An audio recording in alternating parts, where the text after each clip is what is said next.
LPGA's Kai Trump-Caitlin Clark buzz ends with big looming questions through the first 5 days. The LPGA's week at the Annika achieved the short-term goal. Buzz. Impressions. Chatter. The week started with a relatively packed press conference for 18-year-old Kai Trump, the granddaughter of President Donald Trump, who was in the field thanks to a sponsor invite from the Doyle family, who own Pelican Golf Club. There are 2 ways to view the Trump invite.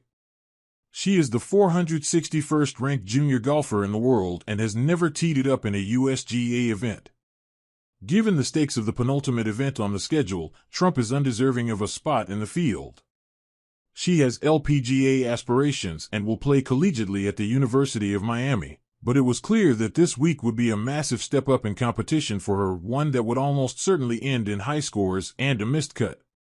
But the point of Trump's invite was about a different number: her over 8 million social media followers. And if her brief stop at the Pelican delivered the type of attention that can help the LPGA break through to a different audience, isn't that worth a swing? Once Trump's participation was announced, the Annika became the type of conversation-driving event the LPGA needs to figure out a way to recreate on a regular basis without a celebrity in the field. That was the idea. WNBA star Caitlin Clark's return appearance at Wednesday's Pro-Am delivered even more eyeballs, both in person and on social media.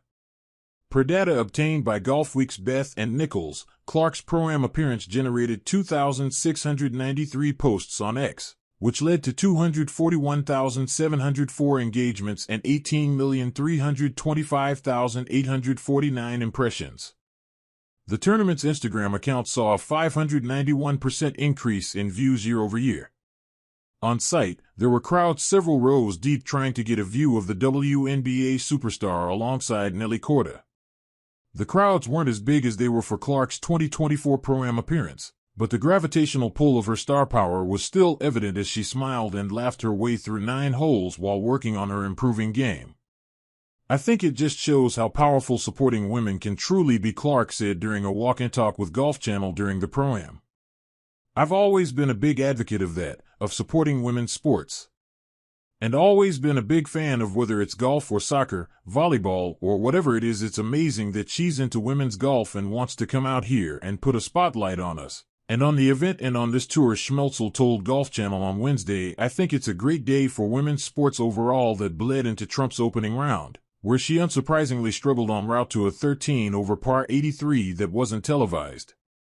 Trump shot a second round 75 on Friday, part of which was televised, and finished dead last by 6 shots.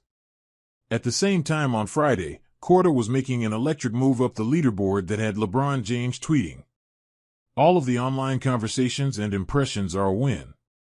The LPGA should take swings to try to increase its popularity.